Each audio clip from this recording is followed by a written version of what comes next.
आज का जो खतरनाक टॉपिक है वो है ग्लोबल रिसेशन के बारे में। अब जहाँ 10 लोग की जरूरत थी वहाँ 5 लोग 6 लोग में काम खत्म हो रहा है। देखिए पाकिस्तान की बात करें, बांग्लादेश की बात करें, नेग्लिजिबल है सर, नेग्लिजिबल। इसमें ऐसा नहीं कि वो छीन लिया अपन से किसी ने, या ऐसा कुछ भी नहीं है। या खत्म होगा भी या नहीं होगा। साथ ही साथ में जो लोग की सैलरी 10 लाख की थी कोरोना में, वो 25-25, 30-30 लाख भी हो गई है। हाँ, तो मुझे बताओ आपकी जो सारे लोग इससे बहुत ज़्यादा परेशान हैं, आगे क्या होने वाला है? सूरज अभी ढल रहा है, उगेगा वापस। करेक्ट। तो रोमिल जी, आज का जो खतरनाक टॉपिक है वो है ग्लोबल रिसेशन के बारे में। ठीक है, अब ग्लोबल रिसेशन जो चल रहा है मार्केट को इतना इम्पैक्ट कर रखा है उसने, इतना ज़्यादा हर एक सेक्टर उससे परेशान है। तो ये जो रिसेशन है, मैं आपसे जानना चाहूँगा कि आप इतना रिसर्च करते रहते हो, तो क्या इसका रीज़न है, क्यों इतनी सारी इंडस्ट्रीज, स्पेशली आईटी इंडस्ट्री इतना ज़्यादा इम्पैक्टेड है उस चीज़ से? तो ये क्यों हो रहा है, क्या इसका इम्पैक्ट आने वाला है, और इसके अलावा ये कब ख़त्म होगा या ख़त्म होगा भी या नहीं होगा? तो ये सब चीज़ों के लिए और अभी हमें क्या करना चाहिए, तो मैं आपसे स्टेप बाय स्टेप इसको थोड़ा सा इससे पॉइंटर्स चाहूँगा आपसे कि मुझे बताओ आपकी जो सारे लोग इससे बहुत ज़्यादा परेशान हैं, आगे क्या होने वाला है, तो क्या सारी चीज़ें हैं और किस वजह से ऐसा हो रहा है? अमित जी, पहली बात तो ये है कि आप इसको रिसेशन मत बोलिए, ये डीप रिसेशन की कैटेगरी में आ गया है। अच्छा, रशिया यूक्रेन का वॉर एक फैक्टर हो गया, आपका जर्मनी रिसेशन में चल रहा है, लंदन या यूके रिसेशन में, यूएस तक रिसेशन में आ गया है, चाइना का आप देखिए कितना न्यूज़, उसका पूरा मार्केट क्रैश हुआ पड़ा है। ये सारे फैक्टर्स जब इंक्लूड होते हैं तब पूरा ग्लोबल रिसेशन आता है। ठीक है। और आईटी इंडस्ट्री की बात करें अगर हम अपन स्पेसिफिकली, तो इसके मल्टीपल फैक्टर्स हैं। ओके। अब आप ये देखिए कि मल्टीपल प्रोजेक्ट्स देख सकते हैं आप, जो फिलीपींस वाले, चाइना वाला उठा के ले जा रहे हैं। ओके। और इंडिया वाले जो हैं वो टेकन फॉर ग्रांटेड लेके बैठे हुए हैं। पहले अभी भी अपन बहुत अच्छे स्कोप में हैं प्रोजेक्ट उठा के डिलीवर करने के लिए, लेकिन फिलीपींस वाला जो 100 रुपये का चीज़ है 70 रुपये में, 60 रुपये में कर देता है, उतनी सेम क्वालिटी और कम समय में, कम पैसों में। ओके, तो मतलब आप ये कहना चाह रहे हो कि एशिया में जो इंडिया की एक रेपुटेशन है जी, बाहर वेस्टर्न कंट्रीज़ में, जैसे कि पाकिस्तान की बात करें, बांग्लादेश की बात करें, ये लोग तो बिल्कुल इनको ट्रस्ट नहीं किया जा सकता। नेग्लिजिबल है सर, नेग्लिजिबल है, इन पर ट्रस्ट नहीं करते। तो एक इंडिया एक ऐसी कंट्री दिखती है जो कि काफ़ी डिपेंडेबल और ट्रस्टेड लोग यहाँ पे रहते हैं, और उनको प्रोजेक्ट दिए जाते हैं तो अच्छे से डिलीवर होता है सब कुछ। अगर प्रोजेक्ट आता है, बेंगलोर फर्स्ट नंबर पे आता है अपने एशिया के अंदर, मोस्ट ट्रस्टवर्दी के अंदर आता है कि हाँ बेंगलोर में प्रोजेक्ट जा रहा है अपना इंडिया में। ओके ओके, तो ये ओवरऑल फैक्टर्स की वजह से इतना काम हमें मिलता है। और क्या आप ये कहना चाह रहे हो कि उस काम में कमी इसलिए आ रही है क्योंकि बाकी की जो कंट्रीज़ हैं वो बाकी दूसरे ल्यूक्रेटिव चीज़ों को हथकंडे अपना के वो हमारे जॉब्स, हमारे जो काम है उसको छीन रही हैं, या कुछ ऐसी चीज़ें दिखा रही है बाहर की कंपनीज को कि हम भी एक ऑप्शन है? ऐसा कुछ हो रहा है क्या?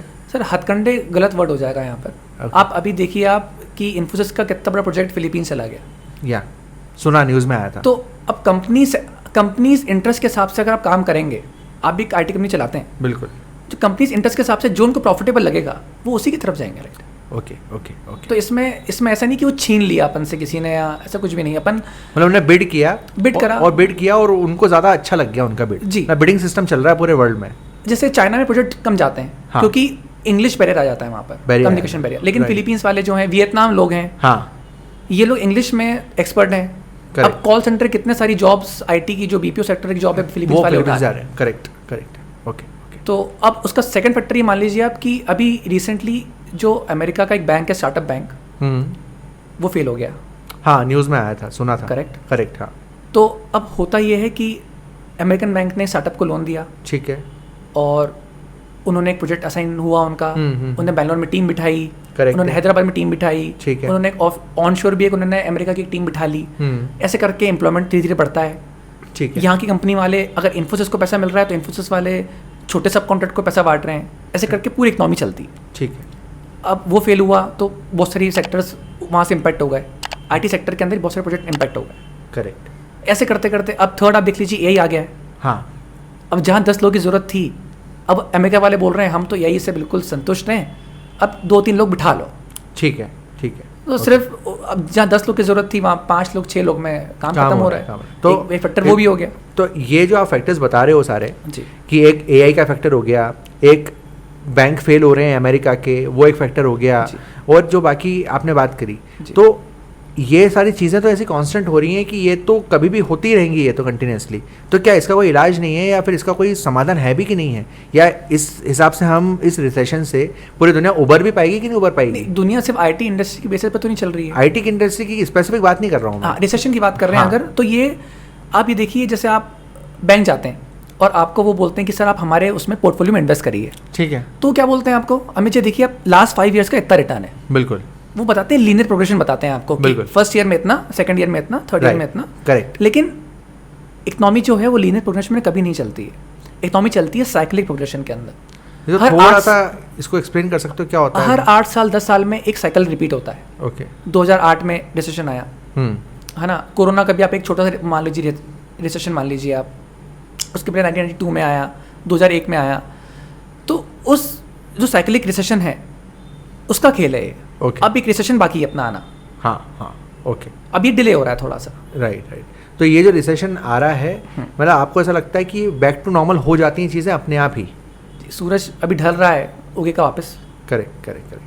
तो मेरा सिर्फ यही पूछना है इसमें, हाँ जी, कि जो भी लोग इससे इम्पैक्ट हो रहे हैं किसी भी इंडस्ट्री के हों, और हम जैसे आईटी वाले हैं तो हम आईटी इंडस्ट्री की ज़्यादा बात कर रहे हैं, आईटी इंडस्ट्री के लोगों को या बाकी इंडस्ट्रीज़ के लोगों को, मार्केटिंग हो गया, दूसरी इंडस्ट्रीज़ हो गई, अभी जो लोग ले ऑफ हो रहे हैं, करेक्ट, जॉब जा रहे हैं लोगों के, बड़ी बड़ी कंपनीज एमएनसीज जो हैं वो ज़्यादा लोगों को रख नहीं रही हैं, जॉब जो बल्क में हायरिंग की जाती थी, टीसीएस की बात करें, इन्फोसिस की बात करें, इस साल उन्होंने कॉलेज कैंपस में हायरिंग ही नहीं की, करेक्ट, सारी ये सब जो चीज़ें हो रही हैं इस बीच में, तो इस बीच में उन स्टूडेंट्स को या उन जॉब सीकर्स को क्या करना चाहिए, क्या स्टेप्स लेना चाहिए कि ये जो टाइम में इनकी जॉब नहीं लग पा रही है, पोर्टल्स पे देख रहे हैं, लिंक्डइन पे देख रहे हैं, नौकरी पे देख रहे हैं, और भी पोर्टल्स इंडीड वगैरह पे देख रहे हैं, जॉब नहीं दिख रही उनको ज़्यादा, बहुत मिनिमल जॉब्स हैं, फ्रेशर्स के लिए तो कोई एंट्री ही नहीं है, इतना बैरियर क्रिएट हो गया है, सीनियर्स को भी अपनी तरह की जॉब नहीं मिल पा रही हैं, तो जब तक ये दिक्कतें चल रही हैं उस बीच में एज अ जॉब सीकर मैं क्या कर सकता हूँ, क्या मेरे पास ऑप्शंस हैं? ठीक है, एक तो क्या मार्केट में भी हवा भी बनी हुई है ले ऑफ करने की। अच्छा, जैसे गूगल फेसबुक चालू करते हैं ले ऑफ करना, तो सारी कंपनी वाले उसी ट्रेंड को फॉलो कर लेते हैं। एक तो ये पॉइंट हो गया है, ठीक है। अब आपके मान लो ले ऑफ हो गए, ये आपको इंटीमेशन आ गया है, ठीक है, कि अब आप ले ऑफ होने वाले हो 2-3 महीने के अंदर, ठीक है। अब मेरे को एक छोटा सा एग्जांपल दीजिए आप मेरे को कि कोरोना आया, आपने कोरोना में क्या करा, मेरे को ये बता दीजिए आप अमित जी। बढ़िया, नई नई डिशेज ट्राई करी, खाया पिया, ऐश करा। करेक्ट, मैक्सिमम लोगों ने तो यही करा, मैंने तो यही देखा वीडियोस में, है ना। हाँ, कुछ लोगों ने कोरोना काल में ही बॉडी बनाई है, उस टाइम पे इन्वेस्ट भी करा है, बिल्कुल, उस टाइम पे जॉब्स भी करी है उनने काफ़ी, और अपनी स्किल्स और शार्प करी, घर बैठे बैठे उनने उस चीज़ का सदुपयोग भी करा है। बिल्कुल बिल्कुल। और दूसरे तरह के लोग कौन से हैं, नेटफ्लिक्स चल रहा है उनका, नेटफ्लिक्स, अमेजोन प्राइम, और सारी सीरीज लग रही है उनका, बिल्कुल, चिप्स के पैकेट आ रहे हैं, हाँ, डी मार्ट से, कोल्ड ड्रिंक आ रही है, और आप ऐश कर रहे हो, चिल कर रहे हो। आप दिन में 2 टाइम खाना खाने वाला आदमी 4 टाइम खाने लग गया था, बस, सही बात है, ठीक है। जिनके झगड़े नहीं होते तो उनके झगड़े होने चालू हो गए। तो ये आपकी प्रोडक्टिविटी के ऊपर मैटर है। अभी आप ले ऑफ होने वाले हो या हो गए हो, आप आपके स्किल्स शार्पनिंग पे आप टाइम दीजिए। आपके स्किल्स शार्प हैं, आप अगर बोर हो रहे हैं कि मैं स्किल शार्प हो गया, मेरे को और काम नहीं करना है, आप आपके कम्युनिकेशन स्किल्स पे ध्यान दीजिए, राइट। आप आपके बॉडी लिए और उस चीज़ पे ध्यान दीजिए आप, या आप कोई नई स्किल्स पे या कोई नए साइड बिजनेस पे ध्यान दीजिए। यही रूल फ्रेशर्स पे भी अप्लाई होता है? ये रूल फ्रेशर पे भी अप्लाई होता है। अगर फ्रेशर पे आपको नया साइड बिजनेस नहीं चालू करना, तो आप अपने स्किल से भी ध्यान दीजिए। आप अभी आप स्किल्सफुल है नहीं इतने ज़्यादा। हाँ, राइट, बिल्कुल। तो ये रिसेशन का एंड आप कब मानते हो? एक फाइनल थॉट बता दीजिए आप, और इसमें क्या हम टेक अवे ले सकते हैं इस चीज़ से? अभी जैसे जर्मनी, यूके ने तो ऑफिशियली डिक्लेयर कर दिया रिसेशन, उनके कंट्री स्पेसिफिकली, करेक्ट, और सारे कंट्री ने तो अभी नहीं करा डिक्लेयर, लेकिन अब वो करते जाएंगे डिक्लेयर, और मेरे को लगता है कि 2 साल में रिसेशन खत्म हो जाएगा। इंडिया में तो रिसेशन है नहीं ना, हमारे तो 5 ट्रिलियन इकोनॉमी की बात होती है हमारे यहाँ। वो अभी चुनाव भी है, तो वो जो प्रोजेक्ट कर रहे हैं वो देख रहे हो आप। अब नहीं, पर एक परचेसिंग पावर तो बड़ी है ना इंडिया में, तो रिसेशन और ये तो एक बिल्कुल उलट काम हो गया।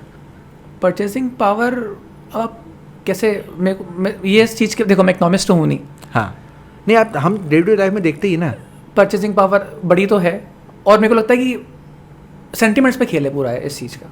अभी चुनाव आने वाले हैं तो शायद हाँ थोड़ा सा वो बता रहे हैं कि बढ़ रही है, सब कर रहा है, करेक्ट। लेकिन अगर आप जैसे मीडिया देखते हैं, आप पावर्टी देखते हैं, तो आप देखते हैं कि बहुत सारी पावर्टी भी है, आप अच्छी चीज़ देखते हैं तो बहुत ज़्यादा अच्छी चीज़ भी है। हाँ, मतलब वो जो आपको दिखाया जा रहा है वो आपके दिमाग पर, आपकी बुद्धि पर डिपेंड कर रहा है कि आपको क्या सही समझ में आ रहा है।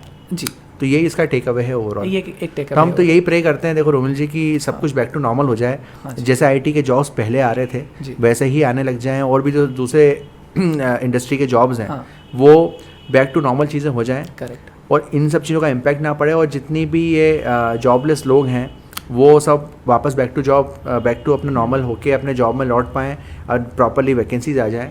देखते हैं ऐसा कब होता है। ये इन्फ्लेशन का भी एक रीज़न है, इन्फ्लेशन चल रहा है थोड़ा सा। ओके। आप मार्केट देखिए, ऑल टाइम हाई चल रहा है। हाँ, बहुत सारे फैक्टर्स की वजह से। ठीक है। और साथ ही साथ में जो लोग की सैलरी 10 लाख की थी कोरोना में, वो 25-25, 30-30 लाख भी हो गई है। हाँ। तो ऐसा नहीं है कि आपको मौका नहीं दिया मार्केट ने कमाने का। हाँ, आपने कमाया भी है। हाँ, अब वो थोड़ा सा ले भी रहा है आपसे। ये भी है। तो नॉर्मल सब इक्वलाइजर हो रहा है, सब इक्वलाइज है।